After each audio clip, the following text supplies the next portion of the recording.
Something that is truly incomprehensible are the voids that occupies the space between the visible matter in the universe. Some voids, appropriately called super voids, can be millions of light years across.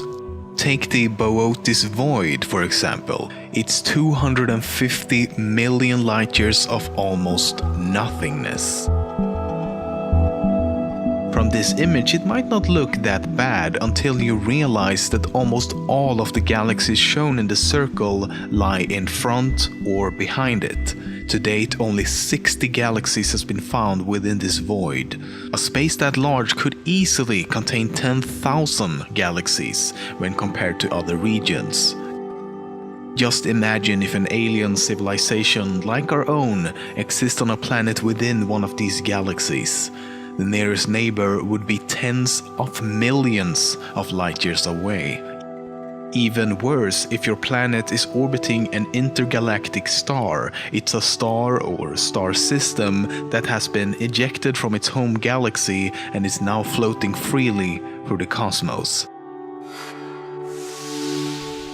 Magnetars is a form of extremely magnetic neutron stars. From around 400 kilometers, the magnetic field would strip you of all metallic objects such as your phone, watch, belt, glasses, and so on. And if you got really close, it would eventually start ripping out the iron in your red blood cells out of your body. There's a weird correlation between the distance and size of the sun and our moon, because during a solar eclipse the moon almost perfectly covers the sun, but there's really no physical reason why this has to be the case. The moon just happens to be 400 times smaller than the sun, but the sun just happens to be 400 times further from the Earth than the moon is. Another object we can see with the naked eye is the Andromeda galaxy, and it looks a little something like this. But because Andromeda is so far away, we only see the very bright center of it. If we could see all of Andromeda, our skies could look like this every night. It would be several times larger than the moon, even though it's 2.5 million light years away.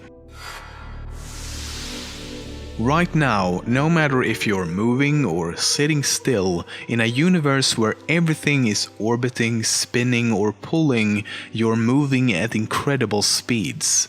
Electrons spins around the nucleus of atoms, and we humans, being made of atoms, rotate along with the Earth. The moon orbits the Earth, the Terran system rotates around the sun, and the Sol system rotates around the black hole in the center of the Milky Way galaxy.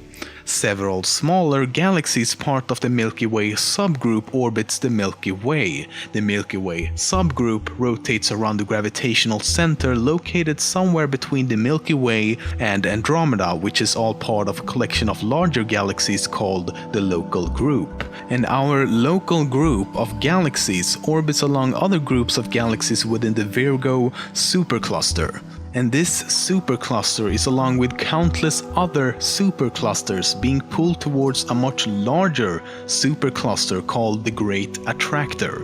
And in turn, the Great Attractor is pulled towards the largest known supercluster in the local universe, named the Shapley supercluster. The days on Venus is longer than a Venusian year.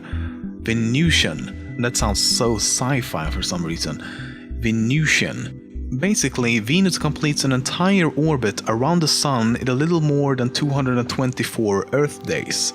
But take 243 days to rotate around its own axis only once. Thus, its days are longer than its years.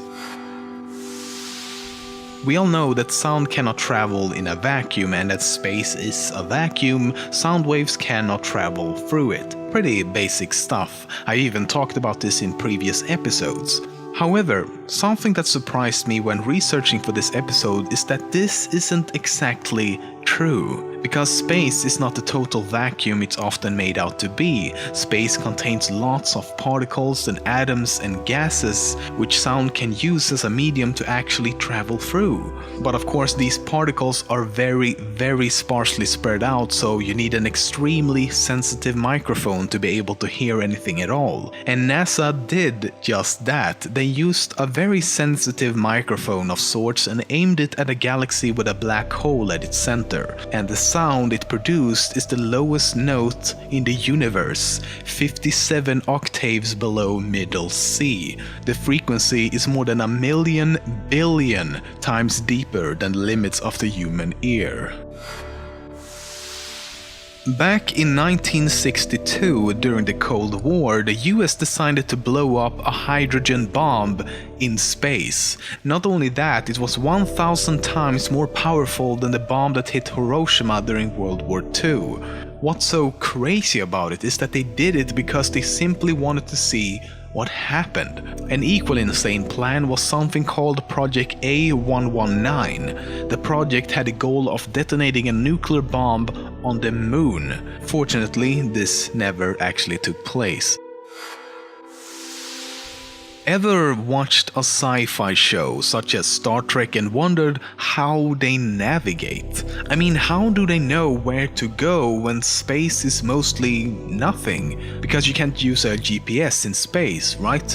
Well, scientists have been working on something called XNav. The way it works is by detecting signals from pulsars in a similar way to how a GPS sends and receives signals from satellites. Pulsars are dense, rapidly rotating stars sweeping their emissions across the cosmos at rates that are so stable they rival the performance of atomic clocks. This timing property is perfect for stellar navigation and would have an accuracy of between 5 to 10 kilometers. That's the equivalent of having a GPS here on Earth having an accuracy of a few nanometers. However, the technology to create such a device is not quite here yet, but we will almost certainly see it in the near future.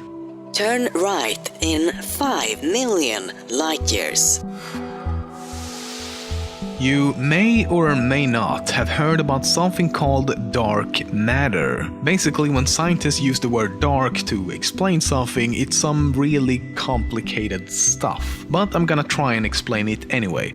Think of our solar system. Our sun, all the planets and everything else that we can see has mass. The more mass an object has, the stronger gravitational force it has. Okay, we know this stuff. We can accurately calculate the correlation between mass and gravity.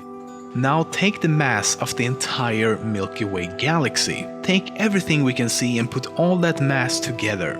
But here's the problem. The amount of gravitational force that the galaxy has is not consistent with the amount of mass it has. We have done these calculations over and over again, accounting for all the stars, dust and gas, everything, but it never seems to add up. What does this mean? This means that there is something we cannot see affecting the gravity around us. And here is where dark matter comes into play. A good analogy could be wind, for example. If you're inside a house looking out the window, you can't see, feel or hear the wind outside. But if you look at that flag, you can see that it's somehow moving. Thus, you can prove that something you cannot see must be affecting it. And that's a very simplified version of what dark matter is. The most recent calculations shows that as much as 84.5% of the total matter in the universe could be dark matter. A common argument you hear people use against space exploration is that we still have huge problems down here on Earth and that we should focus on solving these issues first before we even start thinking about venturing out into space. And while it is true that we as a species have yet to solve numerous major global problems with our society and the planet itself, space exploration does actually help you down here on Earth more than you might think. For example, when NASA tried to find ways to minimize the size of the cameras on their spacecrafts, it led to the invention of the first active pixel sensor. It's the reason we can all do this with our phones today. In the 1980s, NASA developed a unique polyamide material which could be used to make flexible circuits. How would that benefit me, you'll say? Well, today almost every electronic consumer product like mobile phones, digital cameras, TVs, computers, etc. is made possible because of this. NASA's robotic research has greatly contributed to both the appearance and functionality of artificial limbs. Scratch-resistant glass was invented for the visor on astronauts' helmets. Many of the athletic shoes you can buy today were inspired by the spacesuits from the Apollo missions. Today you can find space blankets in almost every first aid kit. Infrared ear thermometers measures your body temperature the same way NASA measures the temperature of stars. They have developed water purification systems which can yield safe, drinkable water from some of the most challenging sources such as urine, sweat and even mud. These systems are helping people without fresh water around the world right now. The point is, not that we must go to space to find these technologies. The point is that because we went to space, we did.